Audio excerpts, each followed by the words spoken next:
Konnichiwa, young artists. This is Miss Betty and Charlie Deer, the traveling lamb. And as you know, I am in Japan. And I'm in Japan for a very special reason. I've shared it with all of you. But we have in our family a brand new baby boy. And his name is John Luke William Hickman. And as some of you know, when I was in Noonan at the art house, I did some paintings for him. His spirit animal is the lion. So I did this lion when I was in Georgia.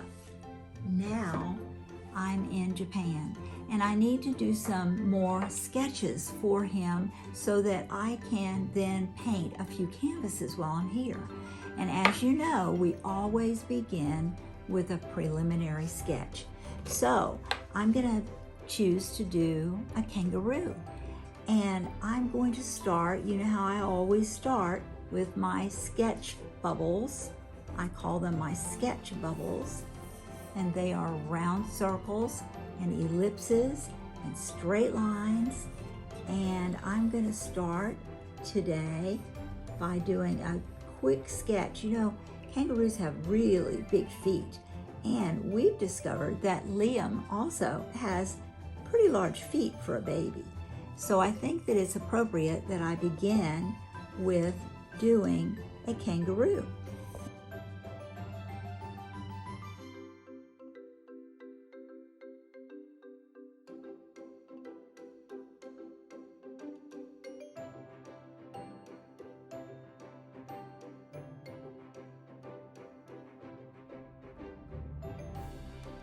So what we're going to do is we're going to create a couple of different images of animals that we want to do a painting of.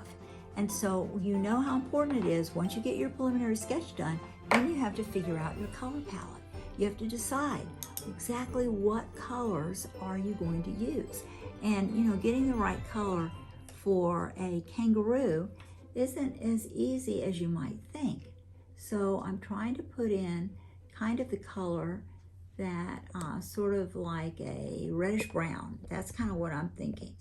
Okay, so I'm going to get all that color put in there. And you know how watercolor is. It flows very much with water. It is called watercolor because that's how it moves. It isn't dry. Now when you move to acrylics, it'll change a little bit. So I'm just going to go ahead and put this color in very helter-skelter, but what I'm doing is I'm laying out my palette. And by palette, I mean I'm telling myself what colors I'm going to use when I move to the canvas. Okay, so I've got all that going on. I'm going to finish that and put a lot more color in it. And I'm choosing to do it with watercolor. You know how we do that in class. We've been doing that for years that way.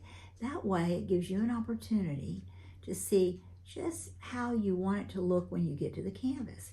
Okay, so I've got his color scheme pretty much in there, but I do want some background color. And I want him to be sort of in his natural habitat. So I'm going to start laying in some greens and just see how far I get with that. Now remember, this is a preliminary, so I don't want you to spend a lot of time on it because you're going to move to the canvas next. Okay, so I think we're ready now to move to the canvas. Okay, so you know when I say canvas, we use canvas boards like this, and it's a rough texture, so I can't use my watercolor brushes on it anymore. I'm going to move to acrylic. Now that we have done our preliminary sketch and a little bit of color to get our palette, we're ready to move to the canvas. But we don't want to paint on a plain white canvas like that. What we really want to do is prepare it a little bit so that we have a ground. Okay, so there you go. All right, and the way I do that, using my acrylics watered down with a lot of water, with a big brush, I put the background color in. Okay, so once that's dry, then you're ready to re-sketch your drawing of your animal or whatever subject you're using on your canvas. Got my tone canvas. Now I'm gonna go into drawing where I want my kangaroo to stand. And remember, don't forget that you're doing a light sketch just to get started. Okay, so there's the belly. Okay, he's got really big haunches because you know how they jump. Okay, and you're gonna get that tail in. And make sure that you stay within your borders of your canvas because you want to have good balance in your drawing. Okay, so big haunches and those big feet. Remember we talked about those big feet? All right, and he's got to have the foot on the other side. Right, looks like he's getting ready to jump. And I like that image. I like the way it looks. Okay, now we don't want to forget about the baby. We want that baby in the pouch. So I'm just going to have the baby peeking out, maybe with one little flipper hand coming out. Okay, and oh, they have those big old ears, and those big old ears are just so fun. And then remember how we do the face. We want to balance it nicely. It's got a big old nose, and we're going to put some fun eyes because, you know, we're not trying to draw what they really look like. This is truly what we call, you know how I talk about drawing from life and drawing cartoons. So this is going to be a fun one. Okay, now I think his little hands, you know, they have the hands that really reach out. Okay, all right, I think I've got enough preliminary sketch that I can actually now put away the pencil and start painting. We are now ready to actually add our acrylic paint to the canvas. And I'm excited because these are brand new Japanese acrylics that we bought here in Yokosuka.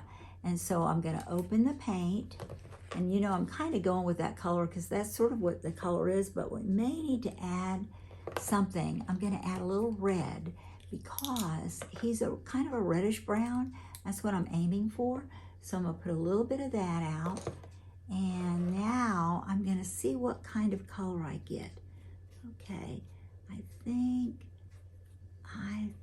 ooh, I kind of like that. Remember, this is a cartoon, so it doesn't have to be exact. And you know, color blending is always a science. It's something that each one of us, okay, I'm kind of liking that. Okay, now I'm gonna start painting this guy. I'm gonna do what's called a wash of color. And so I'm gonna kind of go over, you're gonna see that I'm gonna go over some of my lines. And I know, young artists, that kind of worries you because you say, oh gosh, I did this drawing. It's gonna be so perfect and I'm gonna paint it so carefully. And actually what you're gonna do now is you're gonna go over those lines, but you're gonna still see them, just enough, just enough. Okay, so we're gonna bring out those arms. Remember, one arm is on one side of his body and one is on the other. And I make sure I get that pouch in there. So I'm just gonna keep doing what's called a preliminary wash, okay? Again, we're gonna add deeper color after we get him all put into the canvas, sort of like what we did when we were using watercolor. Okay, so his big feet again, and we're gonna keep working that color and see we're using water and we are using acrylic. Later, we will use less water when we actually get how we want it in there. Then we'll sharpen it up.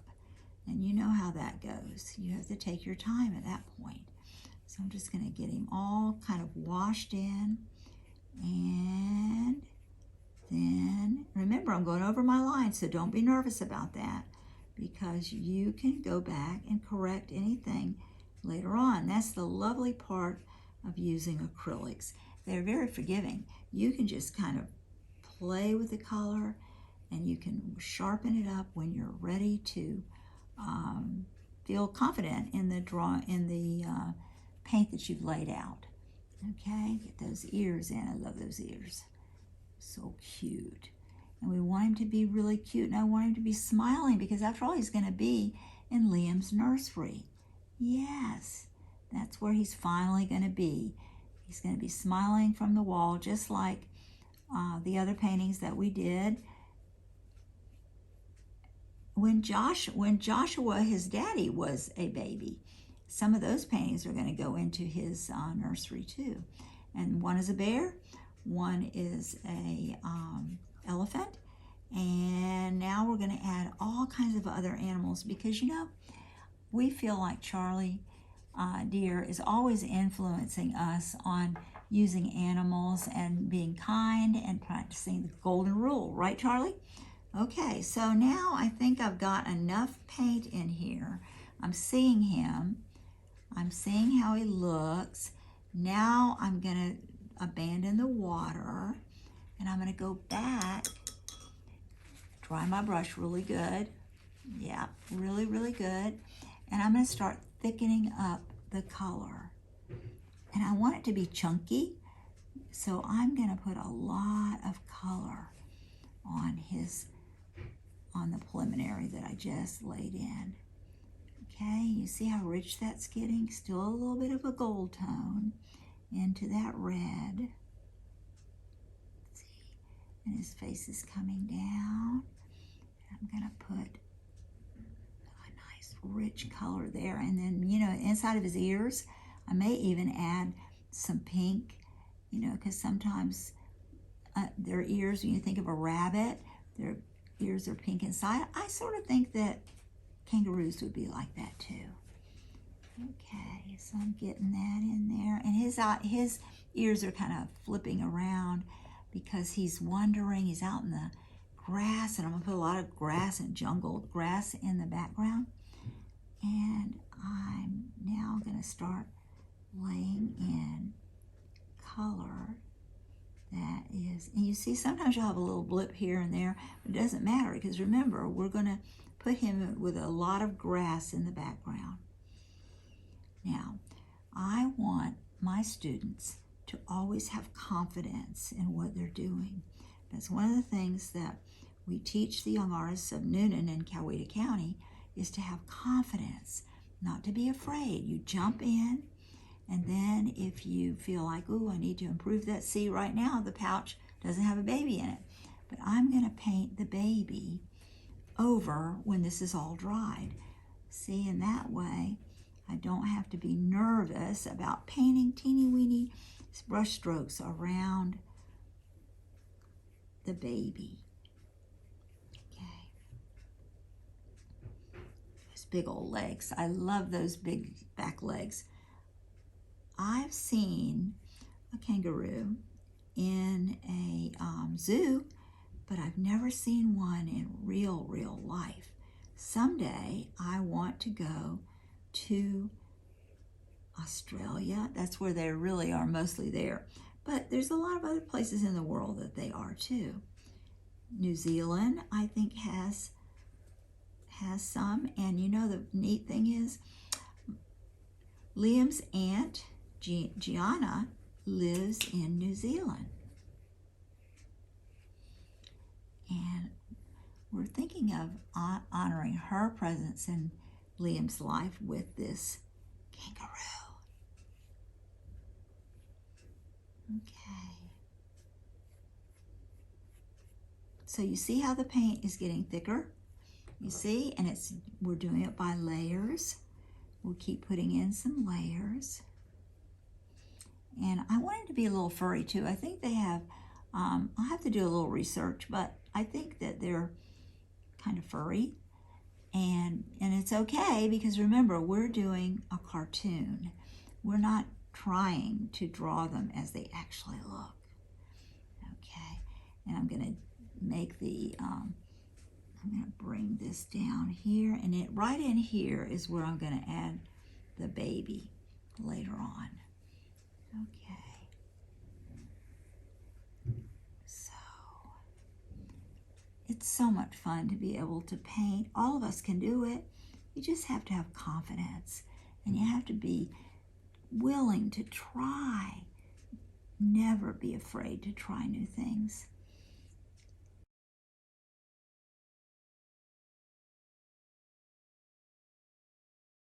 Okay, I'm so glad you woke up so you could help me, okay? Because look, I'm doing a kangaroo for you. This is gonna go in your room. Okay, so here I am with my brush. You see the brush? This is a nice round brush. So I can put in, you know what I'm gonna do? I'm gonna add some blue tones so that I can do a shadow inside the baby's pouch, because that is where I'm actually going to put a little baby kangaroo to represent you. Yes, I am. And so I'm going to, in fact, we could, name it Baby Liam if we want to. Okay, so I'm going to do that shadow right there and create the pouch. Okay, and I'm still going to be using a little bit of water, but not so much now that we're into using our acrylics, because we're trying really hard. Now right in there, Liam, is where I'm going to put the baby. Okay, and I'm going to have to be very careful, so I'm going to let that dry first. Okay, but I am going to put some of these blue tones in here to give me some shadow. I am trying to get this kangaroo to a point that you can see how it's necessary to build layers when you're painting. Now you see I wanted to put the baby in, but the area was so dark, so I put a little white to kind of bring out the little baby. Now the baby's going to become more the color of the mommy, but at least I can see that I've got him in there now. He's in the pouch. Does he look like he's in the pouch? Okay, so I'm going to keep on painting and keep on laying in my layers. I'm going to use less water to begin to give him a little texture too. Oh, her. I cannot believe that. All this time I've been saying him, and it's not a him, it's a mommy kangaroo. Of course it is, because she's carrying the baby. So we need to think of a name for her. So I welcome all of you to think about, what would you name her? Because I think we're going to call the baby Liam. Okay, so now I'm going to start darkening in the baby so that he's not so. Time to start putting in the background. So I've started putting in some strokes, and I'm using a bright brush, and I'm using a little small edge brush, a flat, and I'm kind of wanting to give him an environment into like a jungly kind of look, and so I'm gonna use that to nestle him into the grass. And I'm going to go back and really get more into detail. But it's always nice to get your main subject in, but not perfect, because you're going to then create a background.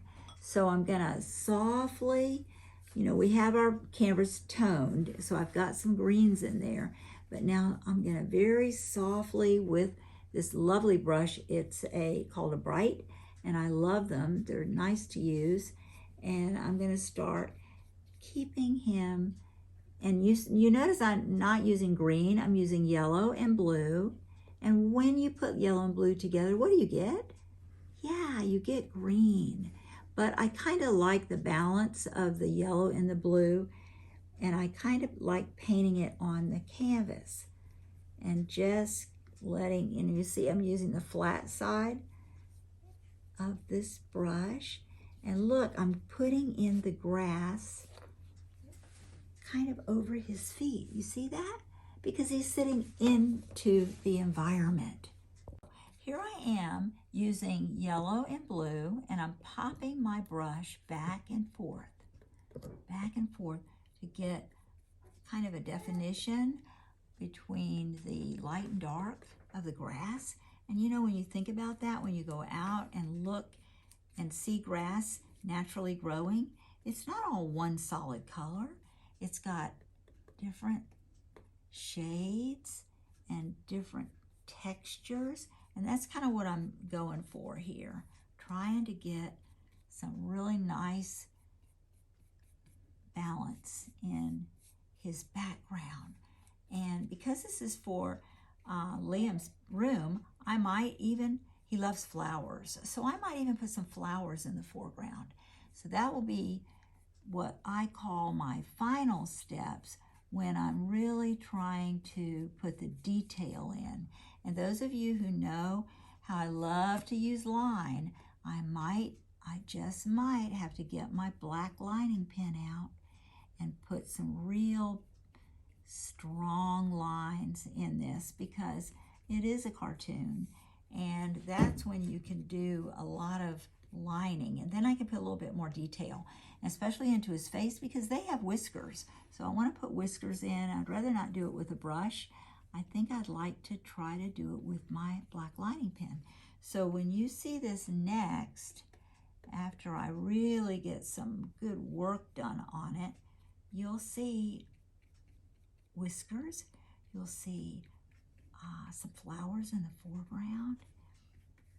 Remember now, this is the foreground and this is the background. So I'm trying to do that with my brush. Now I'm ready to do some flowers. So I'm going to put some what I call pressure lift. I put the brush down and then I pick it up and I go back and forth with my lights and darks. And that gives me an interesting flower that looks a little pretty much realistic, as you would see flowers growing in nature. But then later I'll get my pen out and put some more detail in them. Okay, so the flowers in the very close, where you see very close to his feet, they're going to be big. But when I get back here, those flowers are going to get smaller. Now, why do you think that is? They get smaller because that's going into the background. So you've got your bigger flowers in the front and your smaller flowers going into the background.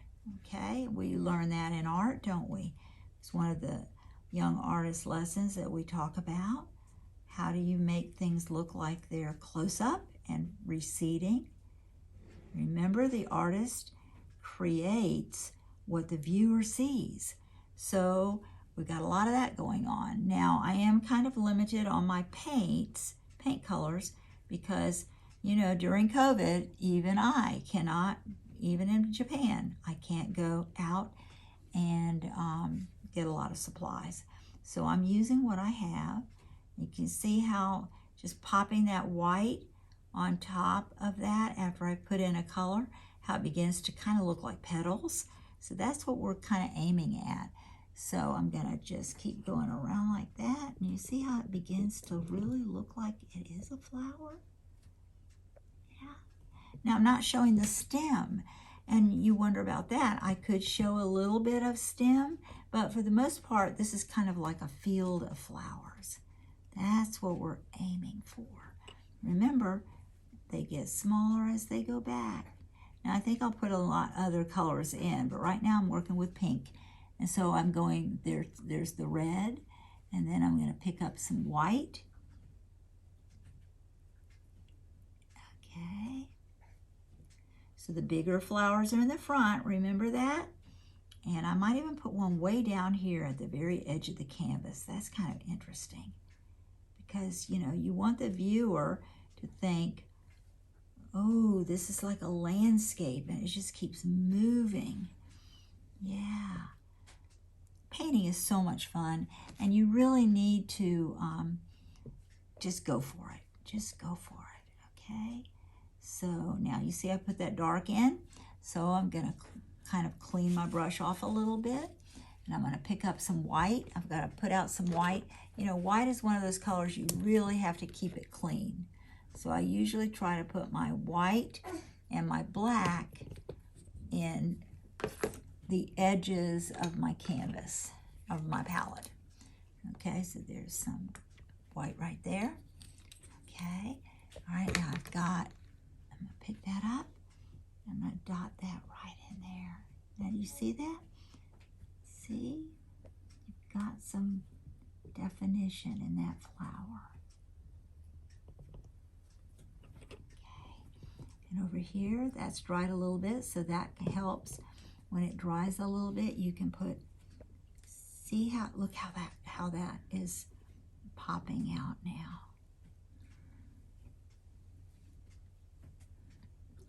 See, it's just confidence. It's just confidence. It's just going for it.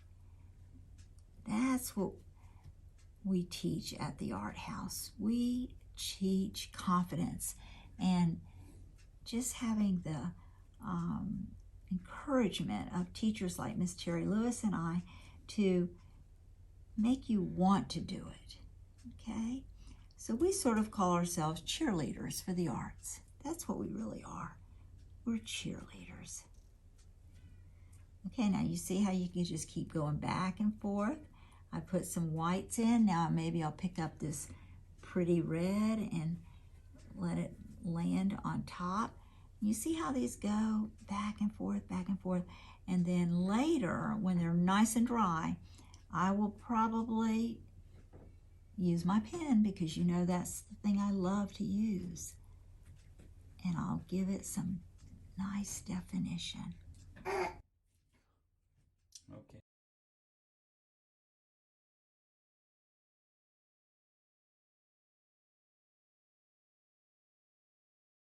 Now I'm in a position to start putting in some more details with the pen, and that's the thing I love the best. So I'm going to start and show you a little bit about how I like to use a pen.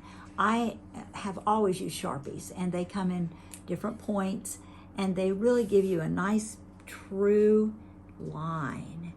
And so I'm going to show you how you can sharpen up your paint.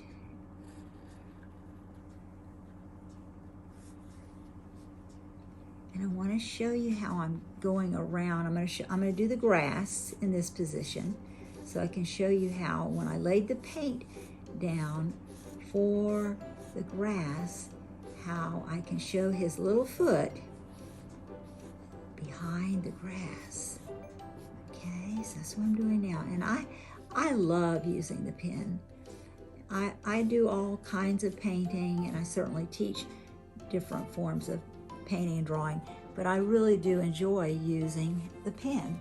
So you can see right here in this little area right here, where his foot looks like it's really down into the grass, and then I've kind of given him an edge to define that nice leg. Okay, so I'm going to keep working on this, and you'll see how the pen helps. And I'm going to do little lines like this, little choppy lines around his little face, and put a few lines up here on his head. And define his eyes a little stronger, his nose. Now I don't know if you can see that very clearly, but notice how his face is beginning to come to life because of these few little lines. One of the things that is a joy to an artist is that when you figure out what your own style is, then you start doing it and you're kind of obsessed with it. And my students know that I love to use line.